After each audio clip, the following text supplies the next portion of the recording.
So, ang pag-aaralan po natin is yung dalawang opisina or dalawang offices in a local church. So, bilang preliminary, yung concept poong office, ito po ay a position with a conferred responsibility and authority in its jurisdiction.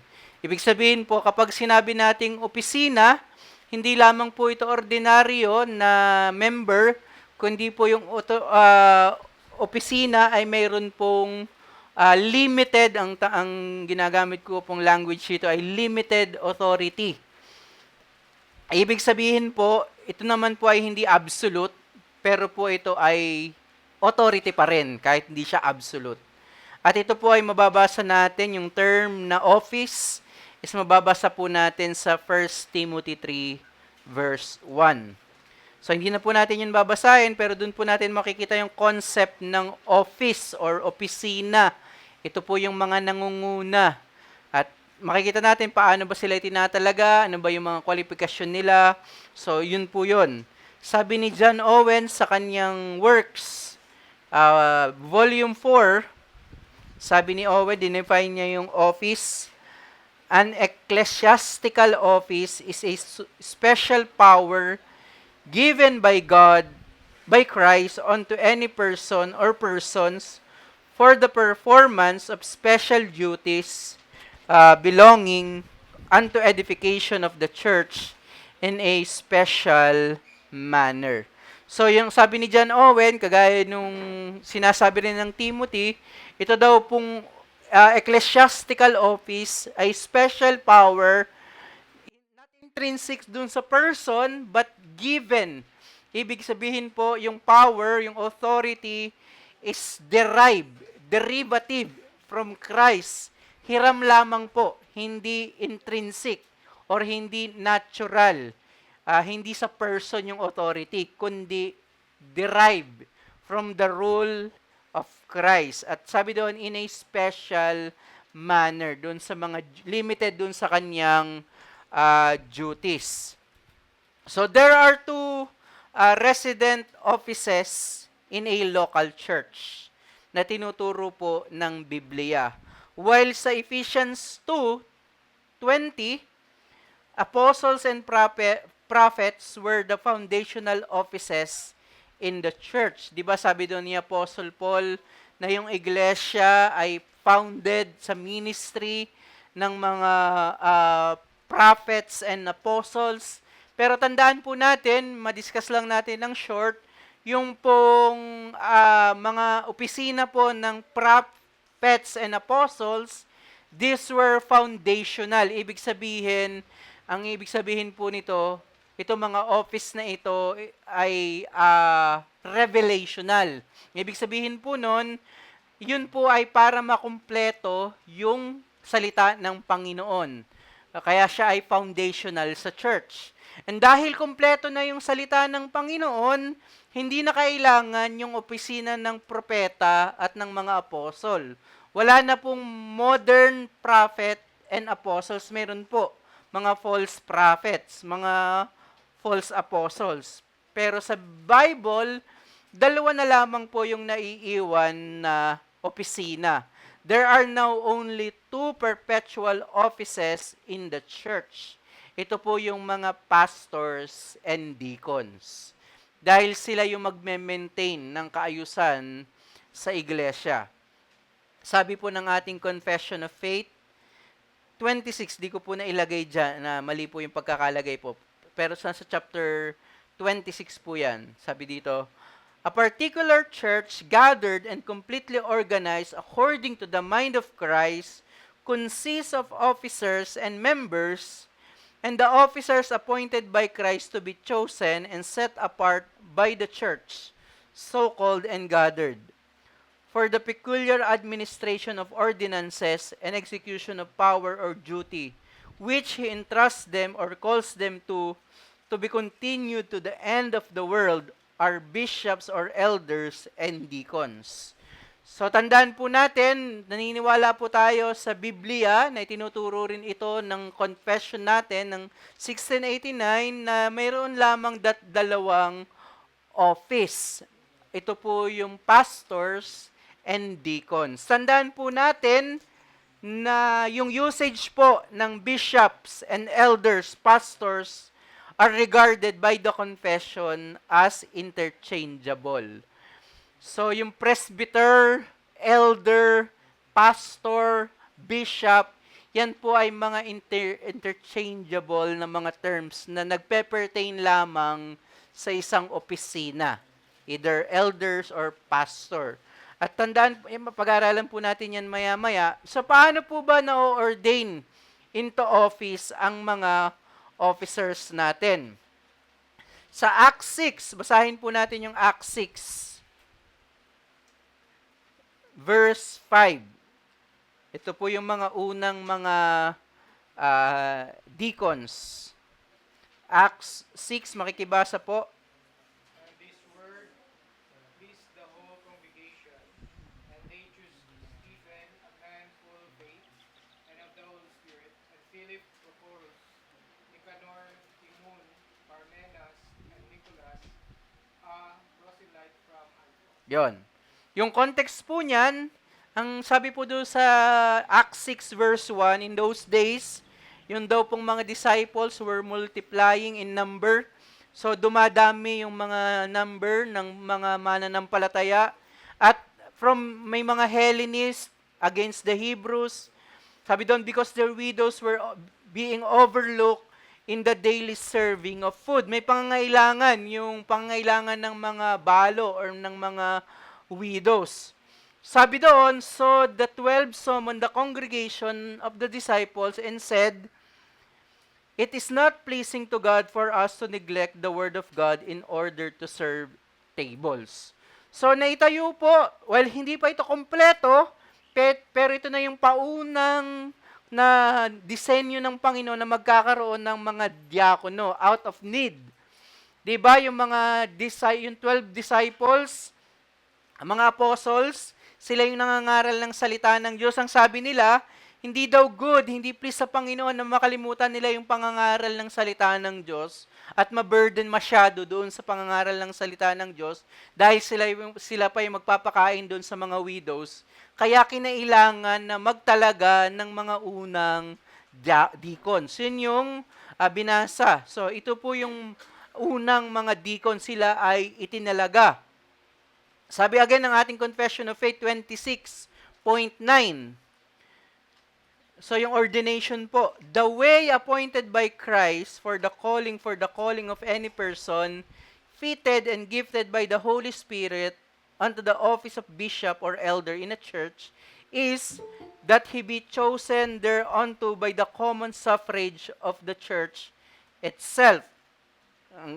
Sinamarize na po ano yung magiging process, and solemnly set apart by fasting and prayer, with imposition of hands of the eldership of the church, if there be any before constituted therein, and of a deacon, that he be chosen by the like suffrage, and set apart by prayer, and like the imposition of hands. So makikita natin dito na sinamarize na kung paano yung magiging proseso sa pagtawag sa mga leaders.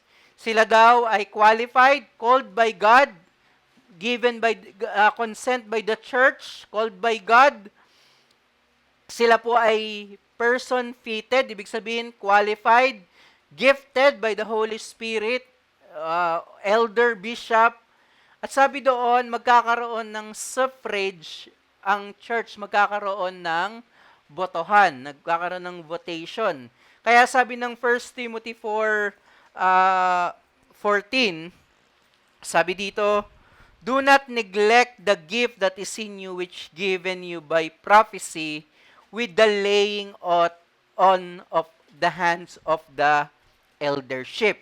So, yung pong prophecy doon, pwede po natin siyang equate sa pangaral ng salita ng Diyos. At sabi doon, bago daw makapangaral officially si Timoteo, bago siya makapangaral o bago siya maging pastor, kailangan daw yung paglalapat, paglilay ng hands.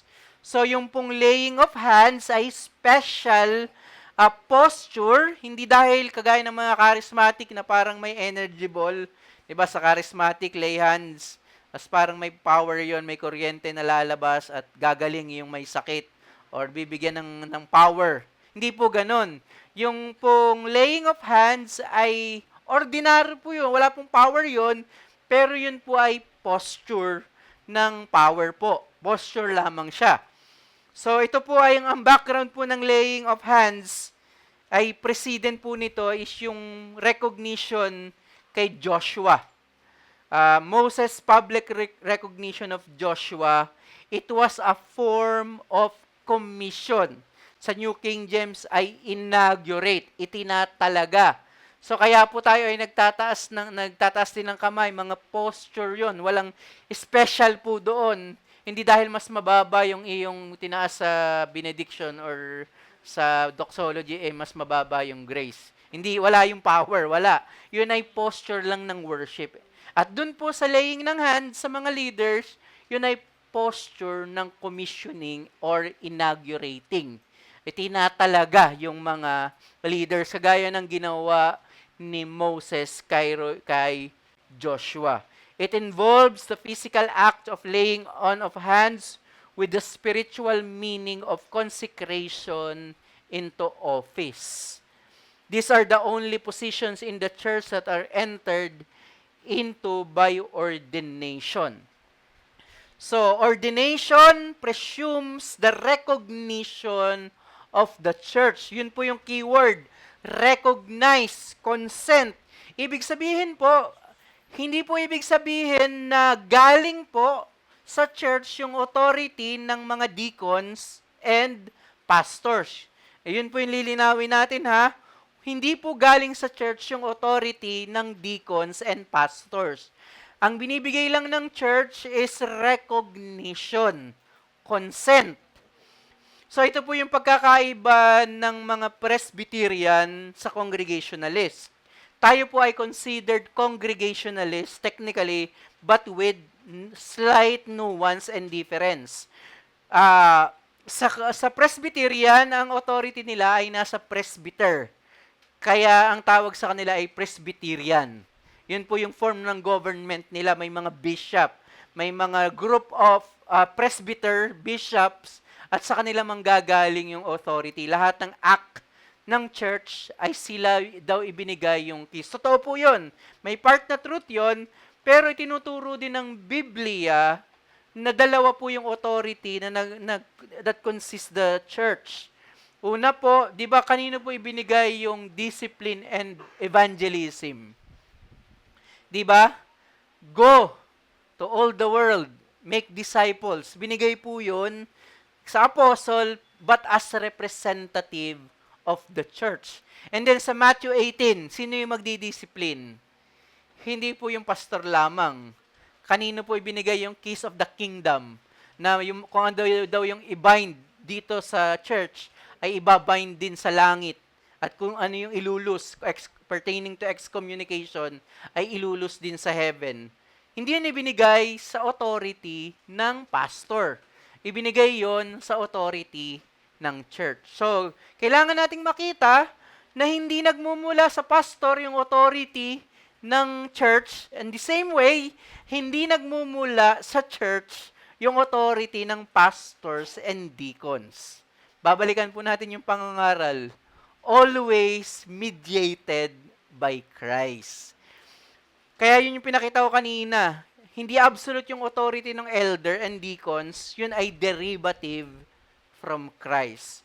So, direct nang nagmumula yung authority, hindi sa isa't isa, kundi si Christ. May kanya-kanyang jurisdiction. Kaya yung word na ginagamit natin is a recognition, given consent by the church.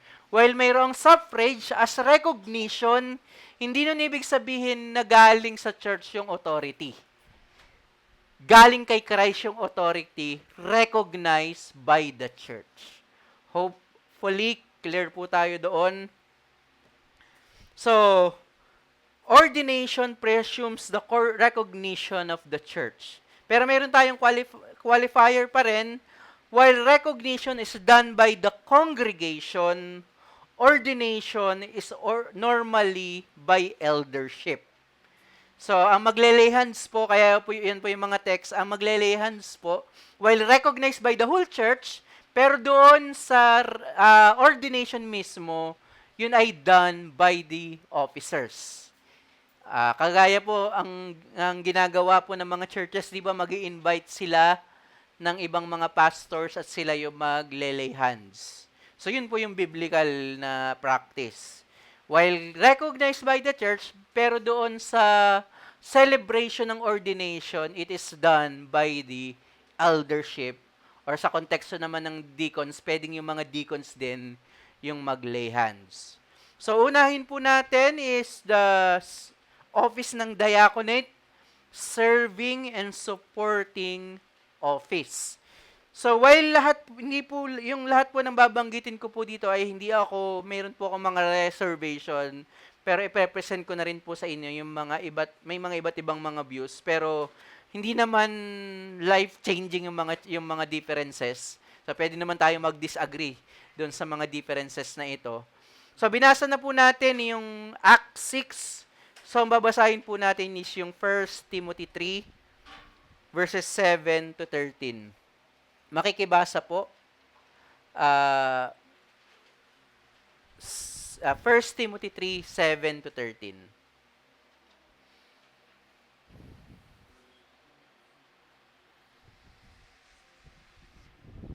First Timothy 3, chapter, verse 7 to 13. Moreover, he must be well taught of by outsiders, so that he may not fall into disgrace to a snare of the devil. Deacons likewise must be dignified, not double-tongued, not addicted to much wine, not greedy for dishonest gain. They must hold the mystery of the faith with a clear conscience. And let them also be tested first. Then let them serve as deacons if they prove themselves blameless. Their wives likewise must be dignified, not slanderers, but sober-minded, faithful in all things. Let deacons each be the husband of one wife, managing their children and their own households well. For those who serve well as deacons gain a good standing for themselves, and also bring confidence in the faith that is in Christ Jesus. So, yon, yung pong binasa natin kanina sa Act 6, binasa ko po. Both po ay ginamit yung serve tables is, yung ginamit na word is diakoneo. And then yung deacons naman as an office, diakonos naman po yung ginamit. So, same lang po yon, ibig sabihin na ay servant, service. At yung usage po nito, doon sa Act 6, is ito po yung literal na ginagawa ng mga waiter. Yun po yung literal na meaning po ng deacons. To wait at table, to attend to household needs, to serve in general. So literally, yung pong mga waiters natin sa church ay sila po yung mga deacons. Dahil yun yung gamit sa Acts 6, sila yung nagsaserve ng table. Sila yung mga servant. So the qualifications of pastors and deacons are nearly identical. So tandaan po natin, kaya po I believe na equal yung iba ako po, ito po yung pwede po kayo mag-disagree sa akin. I believe na yung office ng deacon, may nagtuturo po na hindi to equal, subordinate yung diaconate sa pastorate. But in my view, I believe, because ito ay parehas sa office, sa church, equal po ang pastor and deacon sa kanilang opisina. Ang nagva-vary lang is yung nature nung kanilang ginagawa. Titingnan natin yun mamaya. Pero pag pinag-usapan yung office, they are equal. Dahil, yun yung ang argument ko, bakit ko siya tinitingnan na equal, dahil doon sa qualifications. Dahil identical yung qualifications ng pastors and deacons. Ang pinagkaiba lamang is yung teaching. Specifically, ibinigay yung pagtuturo sa mga pastors. In fact, some would argue na yes, special yung qualification ng teaching, pero mayroon ding in-special doon sa deacon. Nakita niyo yung special sa kanila? Yung wife. Nilagyan ng qualification. So, titingnan natin mamaya kung ano ba yung meaning, bakit may qualification din yung wife. Pero, yun yung point. Sa akin, pwede natin pag-usapan yan mamaya, equal kapag pinag-usapan yung office. Magbavari kung may subordination doon sa task, hindi doon sa mismong office. So ano bang ginagawa ng deacons? So, the need to administer the temporal affairs of the church. Yun yung point ng Acts. Sinamo ng 12 apostles yung mga congregation, yung mga disciples, dahil nga may reklamo yung mga Hellenists na napapabayaan yung mga widows, na nanineglect yung kanilang pagkain. Kaya sabi ng mga disciples, ng 12 apostles, it is not good, it is not pleasing to the Lord na mapabayaan namin yung salita ng Diyos. Kailangan magtalaga. Yun nga, binasa yung mga unang mga deacons. So, nag-give way yung deacons sa mga temporal needs, affairs ng church. The church has temporal affairs that complement or hinder its more spiritual concerns. So halimbawa, magkakaroon kayo ng pastor, Brother Jordan, mai-install as pastor. Siya yung mag-oversight sa yung mga ngaral. Pero dahil dito pa tayo nagtitipon sa kanilang bahay, sana loobin ng Panginoon na makakuha kayo ng lugar. Pero kung providentially, i-allow pa ng Panginoon na dito pa kayo, so mahihirapan si Brother Jordan kung siya pa rin yung mag-aayos ng mga physical. While kaya niya yung gawin willingly, pero doon yung sinasabi yung principle na kailangan, ang sabi doon, is ma-prioritize yung kanyang ministry ng Word of God. Kaya kinailangan yung mga deacons. Kasi kapag yung pastor lang yung gumagawa ng lahat, pwedeng mahulog na siya, mag-chat GPT na, mag-plagiarize na, para lang magawa niya lahat. So nangyayari po yun dahil wala pang diakono, yung pastor lahat ang gumagawa, hindi quality yung preaching. May physical aspect yun, of course. Of course, yung iba tamad talaga, pero may nangyayari na faithful naman, pero dahil nasa kanya lahat ng mga tao, siya yung gumagawa ng hymns, siya yung naglilinis sa church dahil siya yung nakatira sa church. So, hindi niya na napaprioritize yung prepare sa pangangaral ng Word of God. So, kailangan mahati yung task na ma-maintain yung pagiging special sa oversight at sa Word of God. Ma-prioritize yun ng isang pastor. Kaya kailangan yung diaconate. So, ang point, the deacons must look after the temporary concerns of the church as a prerequisite to maintaining the priority of the ministry. So, yun yung sinasabi ko na equal yung office, pero doon sa task, nag-give way, supporting office siya to support the ministry of the word. Letter B, the need to unburden the ministry of the word. So, yung same, connected pa rin dun sa letter A, sa first point natin. So, point 1, benevolence is a valid mandate of the church. So, dalawa po ang opisina ng church dahil may dalawang major, tandaan niyo po ha, may dalawang major ministry ang church. Ang dalawang major ministry po ng church is the preaching of the Word of God, nasa ilalim dito yung discipling, teaching, and then yung evangelism. So, yun po yung nakapailalim. Pero yung isang major ministry ng church is benevolence. Benevolent ministry. So, at doon po, yun po yung jurisdiction ng deacon. Siya yung nangunguna kapag pinag-usapan yung benevolent ministry. So, ito po yung sinasabi ko na while equal yung office, Equal yung office, but benevolence is subordinate to the ministry of the word. While major yung dalawang ministeryo, pero subordinate, of course, ang priority pa rin natin is yung word of God. Pero, dalawang major ministry yun. Kaya po, naglagay ang Panginoon ng dalawang opisina dahil mayroon dalawang major ministries. Deacons are responsible to ensure that the pastor is encumbered in his ministerial duties.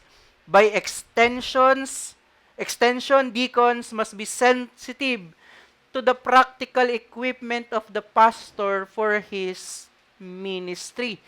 Isa sa dapat na ginagawa ng deacon ay sensitive siya sa pangangailangan ng pastor. So, pag pinag-usapan natin yung mga practical aspects, hindi na dapat umabot na manghihingi pa yung pastor.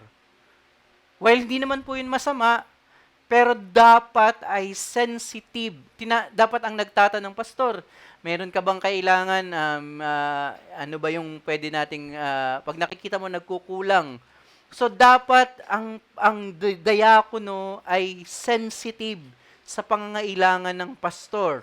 And as an extension of the pastorate, the diaconate is genuinely spiritual ministry. So while tandaan po natin, while physical aspects yung majority na ginagawa ng deacon, hindi po yun basta physical ministry.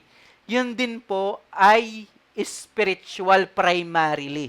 Dahil nga, under ito ng rule ni Christ, yung both benevolent ministry and preaching of the word.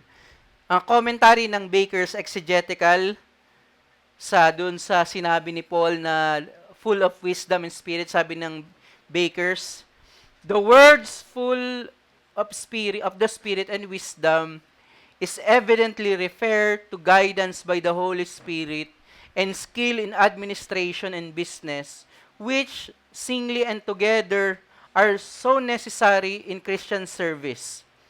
While Christian ministers, which such qualities were more characteristic of their own boards and councils, it is only fair to say that boards and councils often wish their ministers were given more to prayer and the ministry of the word. So while physical po yung ginagawa ng mga diaconate, dapat sila po ay full of wisdom. Hindi dapat po mga CEO ang mentality ng mga deacons. Hindi rin po dapat sila ay mga bossing. In fact, hindi po siya masamang metaphor. Yung ginamit na language ay server ng table. To serve table, mga waiters. Yun po yung literal meaning ng deacons, not CEOs, not bossings. So, punta naman po tayo sa qualifications ng deacons. So, binasa natin dun sa Acts 6, sila ay mga men, good of reputation, and then nakita na natin, sila ay full of the Holy Spirit and wisdom. So, ito po yung ilang mga qualifications na binanggit sa 1 Timothy 3. Ibig sabihin, demonstrable evidence of a life of piety. Ibig sabihin, yung mga pastors and deacons dapat are the model of Christian life in the church. Sila dapat yung nag-excel sa mga, of course, hindi po perfection, may remaining sins din po. At kahit po ang deacons and pastors ay kailangan pa rin araw-araw ang Panginoong Jesucristo. Walang mananampalataya, especially ang mga pastors and deacons na hindi kailangan si Kristo. Pero dun sa pagiging excellent sa mga Christian virtues, dapat nangunguna dito ang mga officers. At una particularly ang mga deacons. Respectable, pertaining to appropriate, defining behavior and implying dignity and respect. Ibig sabihin, maganda yung kanyang public life. Nire-respect siya, hindi lang ng church, even doon sa kanilang community. Meron siyang verbal sincerity, not double-tongued, pertaining to behavior contrary to words. Ibig sabihin siya ay faithful sa kanyang pagsasalita, mahinahon. Self-control, not given too much wine, moderation in his appetites and lifestyle. So, di ba, while hindi po ako nagbabody shaming, wag niyo sana mo ako misunderstood. Hindi ko po binabody shame yung matataba. Pero parang ironic kapag diakono pero obese. Pero malinaw po doon sa qualification na may self-control. Hindi lang po pinapatungkulan na niya yung self-control sa kasalanan. Even yung physical niya. Kasi yung deacon yung gagawa. Paano kung obese yung deacon? Tapos, paano siya makakapagbuhat ng upuan? So, mayroon yung part, self-control, moderation sa inumin sa pagkain in his lifestyle.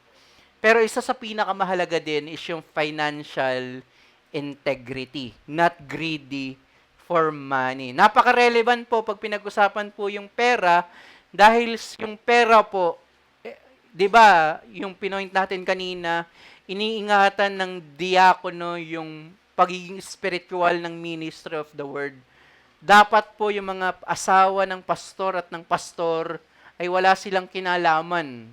Hindi doon sa pera, hindi nila hawak yung financial aspect. Hindi hawak ng asawa ng pastor, kundi ito ay nasa diaconal office dahil iniingatan noon yung integridad din ng pastor. Kaya, yung challenge sa financial integrity is doble din sa mga deacons. Kasi sila yung maghahawak ng pera, ng treasury ng church. Ito ay gift ng Panginoon sa kanila. Kaya napaka-crucial po ng office ng deacon. Mamaya po sa second part, ipapakita ko po yung somehow Dorian principle sa ministry. Pero yun po muna, napakahalaga po ng ministeryo ng deacon sa issue po ng financial. Kaya dapat siya po ay may financial integrity. Conscientious orthodoxy, ibig sabihin, hindi po siya newbie sa pananampalataya. Bagamat hindi kailangan na may gift siya sa pagtuturo, pero dapat siya po ay mature sa kanyang conscience. Kaya niyang i-defend yung faith, kaya niyang i-articulate yung theology ng church. So, dapat meron siyang paninindigan sa pananampalataya. And then, kasama rin ito sa pastor, domestic piety, husbands of one wife. In-emphasize po yun ni Paul dahil po rampant po yung polygamy sa context po nila. Kaya kailangang i-emphasize ni Apostle Paul doon yung husbands of one wife, ruling their children and their own houses well. Ibig sabihin, yung pinakita ko kanina, yung ordered to love, yun yung pinapakita dito ni Apostle Paul. God, family, third pa yung church. Ang argument ni Paul, paano mo mapapangunahan yung church kung first, hindi mo kayang pangunahan yung iyong family? So, dapat po ay nakikita yung pagiging good husband. Hindi po perfection. Maganda rin po na makita rin ng church yung remaining sin pa rin, pero dapat nag-excel ang mga deacons sa kanilang pangangasiwa, pangangalaga sa kanilang family. And then, kasama rin po yung wife. Kaya po yung maging maingat po tayo sa magiging asawa ng pastors and deacons na nangyayari po kasi dahil hindi ko po sinasabi na kasalanan nito ng wife. Lahat po ng kasalanan ng wife, ang unang may kasalanan ay yung pong husband. Kaya yun po dapat ang sabihin natin. Pero, kailangan rin po nating maprotektahan ang ating mga husband. Kapag po, may mga nangyayari po, may mga na-witness po ako sa years ko po sa Reform Bap. Na-witness ko po na yung mga asawa ng pastor is puro reklamo, halimbawa prayer meeting, na puro reklamo na hindi rin siya maganda. Well, totoo yun. Pero maganda rin na maiwasan upang maprotektahan din yung integridad. Maganda na mapag-usapan yun ng mag-asawa. So, pero, yun nga yung ipo-point out natin, lahat ng kasalanan sa mag-asawa, kung may kasalanan ng babae, hindi man directly, baka ako kaawayin ng mga lalaki, hindi man directly, pero lagi siyang meron doong ambag, indirectly, na doon sa kasalanan ng wife. And then, malinaw po rin yung sinabi ni Apostle Paul, proven after test. Kaya po meron tayong suffrage. Kaya po may mangyayari na magkakaroon na itetest yung gift, graces, and yung family life. So, yun yung sinasabi din dito ni Apostle Paul. Itetest yun. Kung mayroon siyang personal gift sa administration, may heart siya sa service, and then yung kanyang graces, yung kanyang Christian life, nag-excel ba siya dun sa mga fruit of the Holy Spirit, and then yung family life. So, yun yung sinasabi ni Apostle Paul. Let this also first be tested, and let them serve as deacon, being found blameless. Hindi po again perfect, pero makikita na blameless yung kaniyang pamumuhay. At isinama po doon ng author, ni Pablo, na respectable daw po yung wife. May iba't ibang position po dito, and i-quote ko po yung isang position, yung kay Cornelius Van Dam. Napakaganda po, Kuya JP. I-recommend yung book ni Cornelius Van Dam, The Ministry of Mercy, about yung diaconate. Napakaganda ng book na yon. Yung view ni Cornelius Van Dam sa book na ito, while hindi ito totally yung view ko, pero may warrant tong view na ito.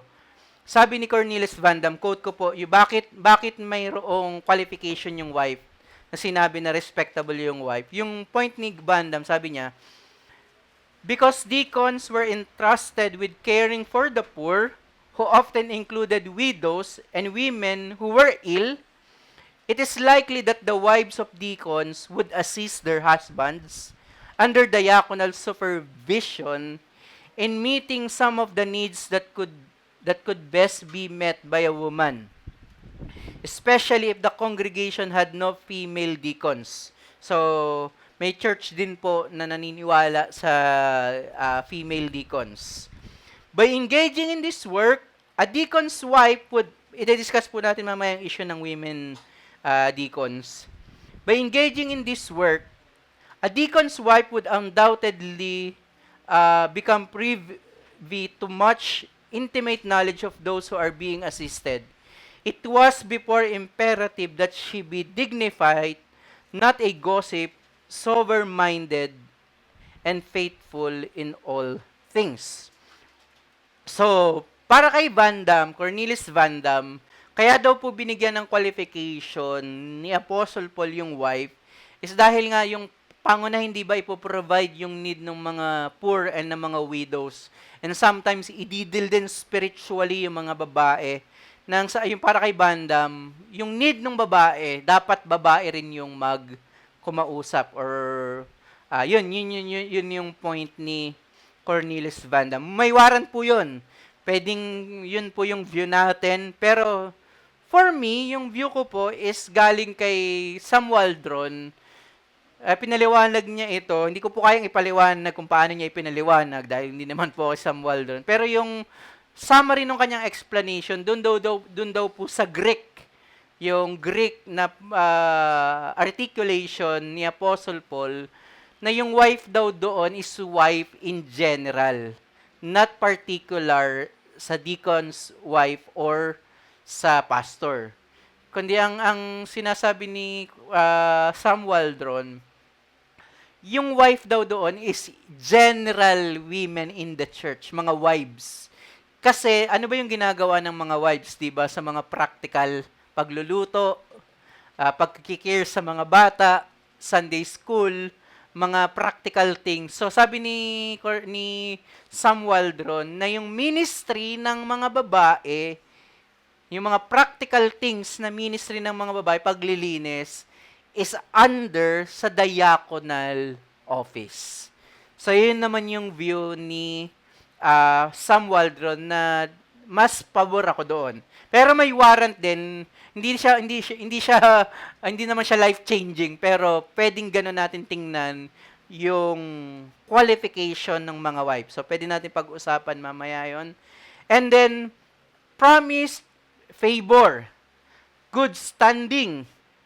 Ibig sabihin, a standing in a society implying rank or status. So, possible na lawyer, may part din yun na mayroon siyang ambag doon sa pag-flourish ng society. So, boldness in the faith, nakita na rin natin ito, credible voice for the faith. Now, gusto ko lamang pong tapusin ito sa great model. The great model ng deacon, the Lord Jesus Christ, is the first perfect deacon. So kaya po wag nating maliitin yung sinabi ko kanina na waiter, yung mga deacon. Ang una pong naging waiter ay ang ating Panginoong Hesukristo. Sabi po sa Mark 10:45, "For even the Son of Man did not come to be served, but to serve," deacon, "and to give His life a ransom for many." So, malinaw po doon na si Christ po ay dumating para maging deacon. To serve, not to be served. Siya yung unang deacon, perfect deacon. At yung kanyang pagiging deacon ay hindi lang niya ipinakita sa physical aspects, di ba? Nagpapakain siya ng libo-libo. In fact, yung predominant ministry ng Panginoong Jesucristo ay nagpapakita na ini-aid niya yung mga pangangailangan ng mga tao physically. Pero sinabi rin ni Jesus to give His life a ransom for many, pangkaligtasan din. Contrast to self-centered worldly leadership. Ang ginagawa po ng mga ginagawa nila, lord it over them, an imposing superiority of position.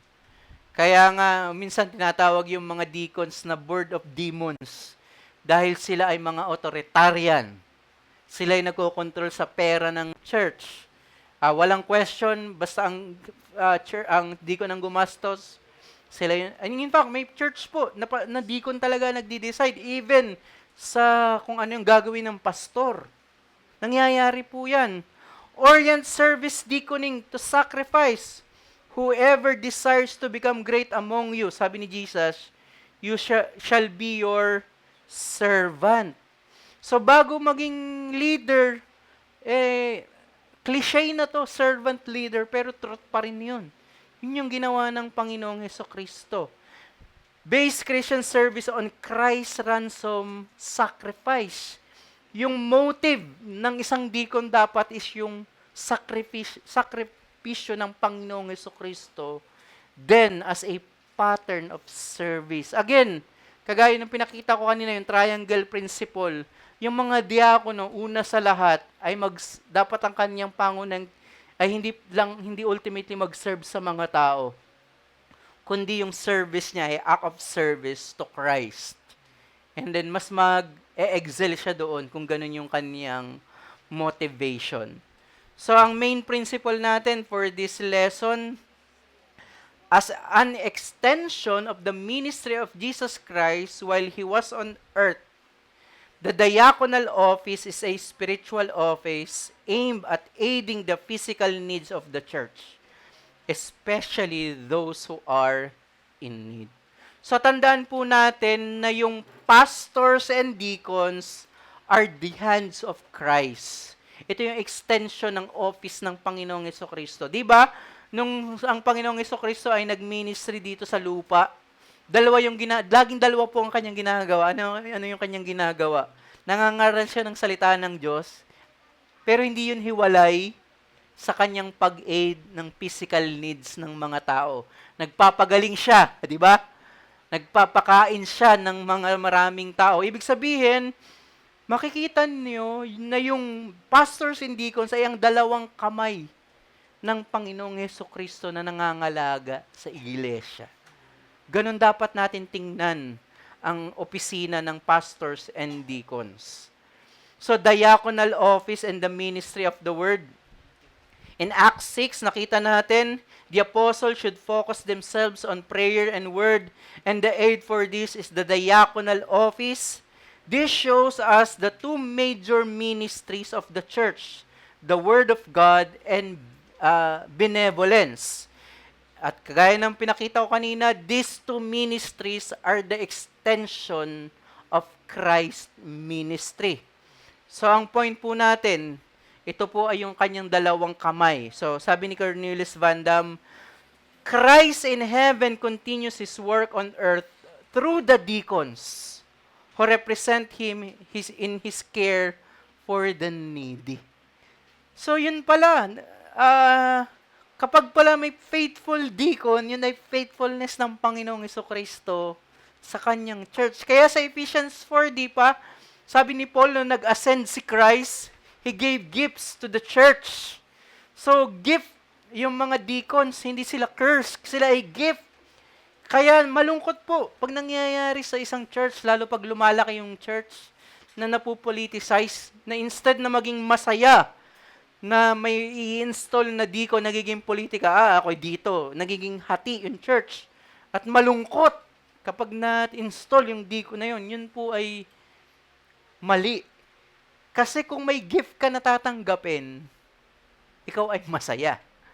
Eh sinabi ni Paul, gifts, yung mga pastors and deacons, ito ay celebration. So dapat masaya po tayo kapag may mga nag-excel na mga kalalakihan sa ating church at maging qualified as deacon. So some other issues po na titingnan natin. Ito na po, what about the issue of deaconess? Kasi po, even Reformed churches, lalong-lalo po sa Presbyterian side, ay nag-ordain na rin po ng mga deaconess o mga babaeng deacons.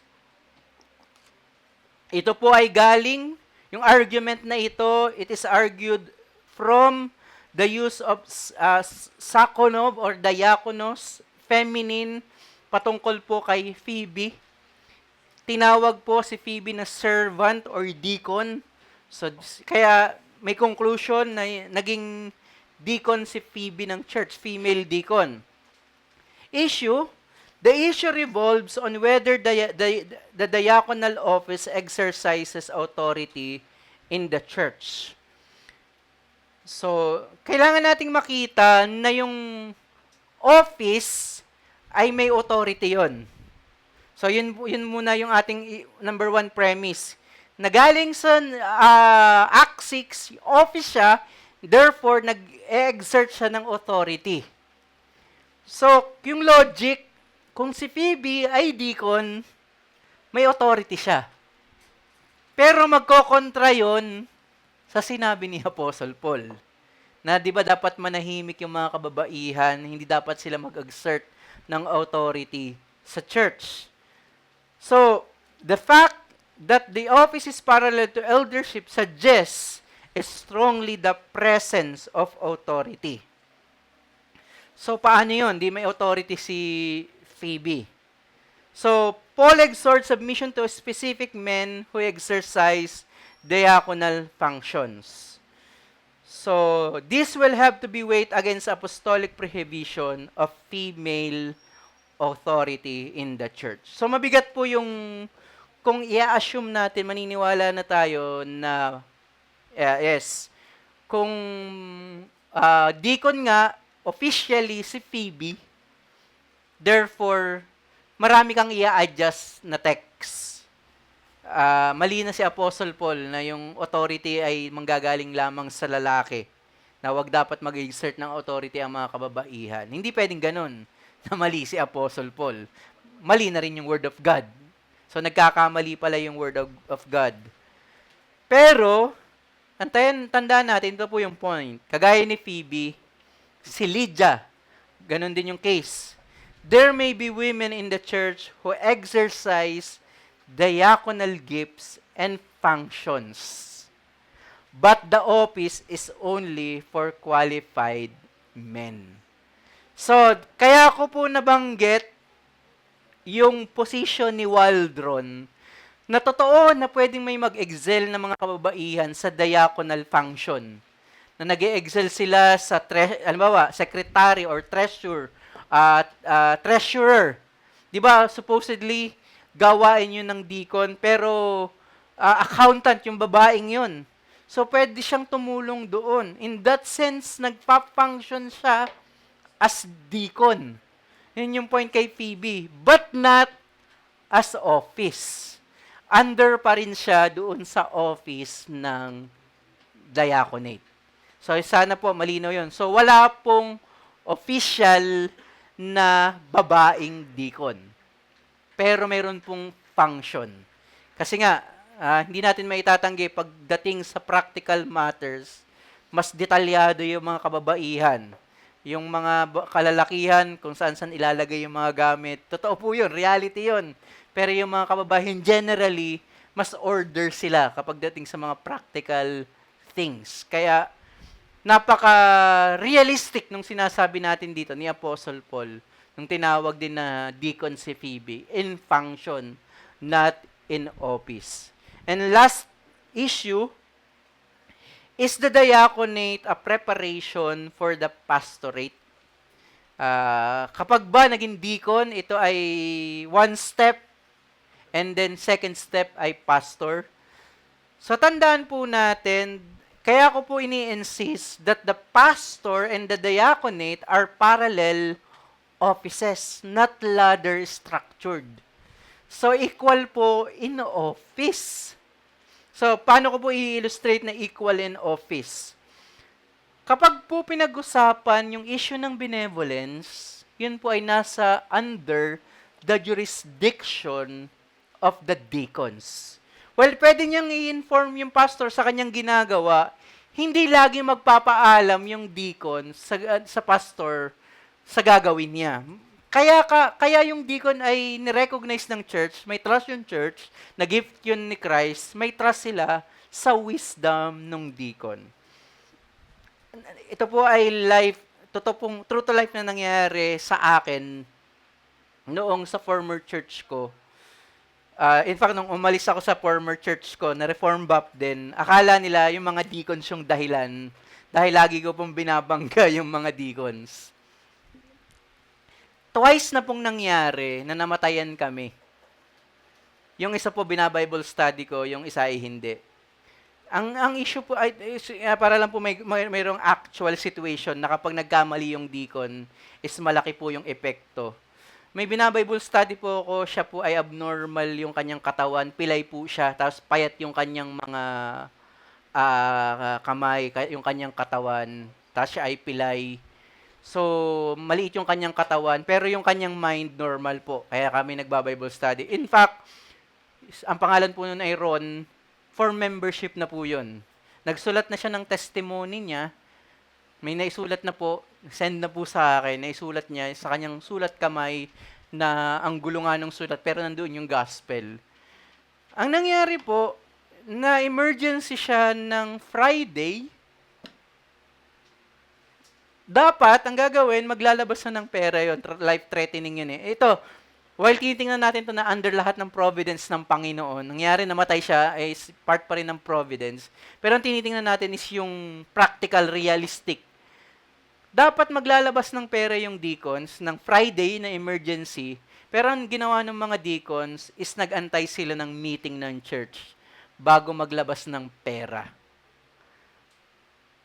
So, nakapag-meeting na ng ng Sunday, hindi umabot yung pera, namatay.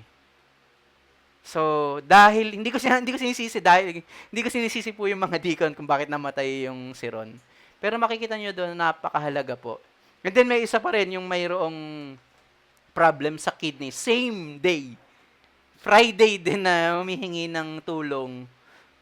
Sunday ulit maglalabas ng pera.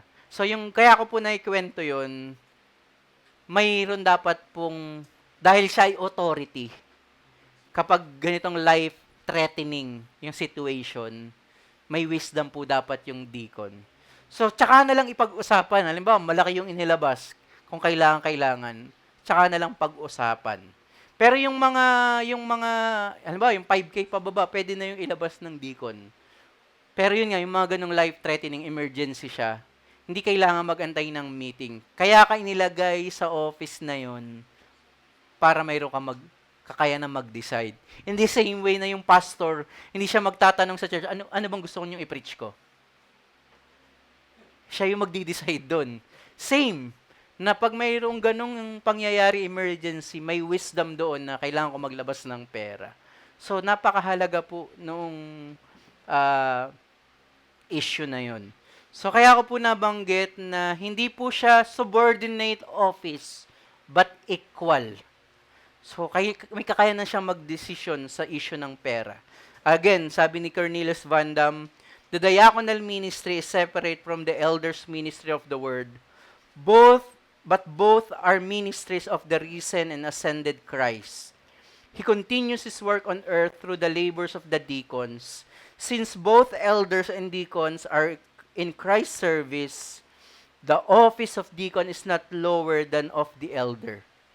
They should therefore cooperate in every possible way for the building up of the church. So wag nawa nating tinginan na mas mababang opisina ang office po ng deacon. So hanggang doon na lamang po, siguro 1 or 2 or to 3 questions. Meron po ba kayong clarifications? Addition, pwede rin po. Or disagreement, welcome din po yung disagreement. So sa discussion po, pwede po kayong mag-disagree at hindi ko po yun ikakasama ng loob.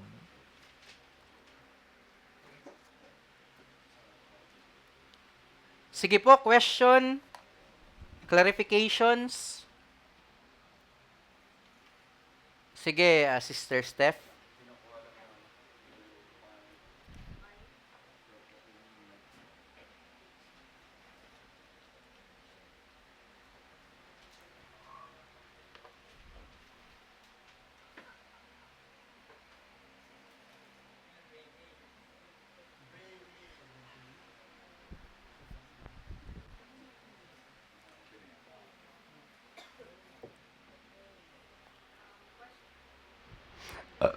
Excuse me. Hello. Ang question po, yung regarding sa, di ba po, sabi niyo, is equal yung office ng diaconate and yung elder. Narinig ko kasi ito sa isang church, ang sabi ng pastor is that yung deacons, yung scope ng deacons is may authority yung pastor to say na ito lang yung sakop mo. Parang ito lang yung for this church or for kaming mga elders, pagdi-decide namin kung hanggang saan yung magiging sakop ng diaconate ministry. So, tama po ba yung ganong klase ng approach pagdating sa... Kagaya nung pinakita ko kanina, na hindi derivative, di ba pinaliwanag ko kanina, na yung authority ng church is not derivative from the authority of the pastor. In the same way na yung authority ng pastor is not derivative from the authority of the church. Same din na yung authority ng deacon is not derivative from the authority of the pastor. Hindi nanggagaling doon sa otoridad ng pastor. Kasi ang linaw doon sa Ephesians 4 na si Kristo yung nagbigay ng gifts and therefore yung kanya-kanyang mga authority, jurisdiction, halimbawa sa church, ang jurisdiction niya is to discipline and excom. So, binigay sa kanya yung power na yon. Yung jurisdiction to oversight and to preach the word, ibinigay naman sa pastor. May separate authority yon. And then yung deacon ay may separate authority din for benevolent ministry. Pero itong lahat ng ito are complementary for the building up of the church. So, hindi ganon na parang yung pastor yung magdidictate kung ano yung sakop ng authority. Hindi yung pastor, yung word of God. Kapag word of God yung sinasabi ng pastor, tama yun. Pero kung personal thing niya yon, na ito lang kayo, dito lang kayo, tagalinis lang kayo, na hindi naman nakabase sa word of God, yun yung mali. Magiging tama lang yung sinasabi nilang limit, di ba, pinakita ko na limited authority. Tama naman yun, nalimitahan. Pero saan galing yun? Kung yun ay galing sa word of God, tama yun. So, pero ang point natin, hindi pastor yung pinagmumulan ng otoridad ng diaconate. kay Christ. Kaya inargue ko na equal office siya. Dahil hindi sila dependent. Yung authority is hindi nakadependent yung authority nung diaconate sa pastor, kundi galing directly kay Christ. So kaya sinasabi ko na hindi siya subordinate ministry. Magbabari siya doon sa emphasis. 'Di ba? Alam natin na subordinate yung benevolence yung sa word of God. Pero hindi doon sa office, but sa function. Yun yung ano. Kaya halimbawa, kapag ang pinag-usapan ay benevolent ministry, somehow under doon yung ano, subordinate doon yung pastor. So kapag halimbawa decision sa pera, kaya madalas 'di ba nakikita niyo pag decision ng pera tahimik lang. Pwede naman mag-comment yung pastor pero mostly sino yung nagre-report ng pera, sino yung nagre-report, yung deacons. So in that sense, subordinate yung pastor sa ganung part. So kaya siya sabi ko na equal yung dalawang office. Nagkakaiba lang doon sa emphasis and function. Question pa po? Clarifications? Steven, meron. Si brother po. Last na muna siguro last to. naman. Ituloy lang natin. Reflection lang bro. Thank you dun sa sa pagpapagal mo bro, Ezek. Mas naging malinaw sa akin yung regarding sa issue ng deaconess. Although clear naman talaga siya, pero mas na-emphasize pa. Kasi ang sabi mo dito ay kung magiging yun nga yung example si PB or si Lydia. Kung magkakaroon ng sa akin lang, kung magkakaroon siya ng deaconess office no? Or same function or same everything office ay para na ring the same rin siya na inaalaw rin natin yung pastora sa ating Walang kumbaga anything goes na. Wala nang limitation 'yun. So yun yung mas naging klaro pa sa akin. Kaya thank you dun bro. Tsaka mas maraming i-adjust na word. Yun nga yung babaliin mo yung mga salita ng Panginoon. May way naman to explain those passages na hindi naman siya opisina, kundi yung function. In fact, generally speaking, lahat naman tayo ay deacons. Servant tayo. So, kaya lahat di tayo nagse-serve sa Panginoon. Sige po, tayo.